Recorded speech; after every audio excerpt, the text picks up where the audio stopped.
Welcome to Storytime for Kids. And remember, if you haven't already done so, hit that like and subscribe button for more stories. Today, we're going to read Curious George at the Baseball Game by Margret and H. Race. This is George. He was a good little monkey and always very curious. Today, George and the man with the yellow hat were going to the ballpark to watch a baseball game. George couldn't wait to see what it would be like. At the baseball stadium, the man with the yellow hat introduced George to his friend, the head coach of the Mudville Miners. He had arranged for George to watch the game from the dugout. What a treat! George got a Miners cap to wear. Then he sat on the bench with the players. He felt just like part of the team. The players cheered a Miners home run. George cheered too. The players groaned at a Miners strikeout. George groaned too. Then George noticed one of the Miners coaches making funny motions with his hands. He touched his cap, he pinched his nose, he dusted off his shoulder. Thought George. Maybe this was another way to cheer on the team. So George made some hand motions too. He tugged at his ear, he rubbed his tummy, he scratched his chin. Just then, a Miners player got tagged out at second base. The player pointed at George. "That monkey," he said. "He distracted me with his funny signs." Oops! The coach had been giving directions to the base runner. George's hand signals had taken his mind off the play. Poor George. He had only been trying to be part of the team. Instead, the Miners had lost a chance to score.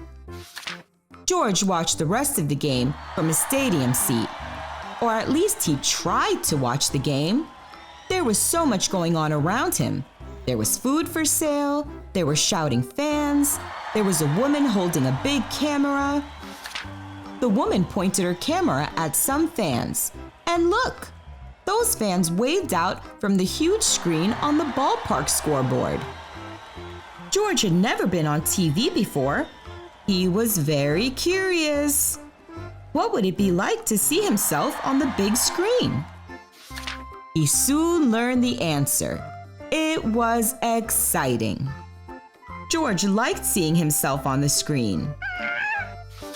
"Hey you!" shouted the camera woman. "Cut that out!" Uh-oh.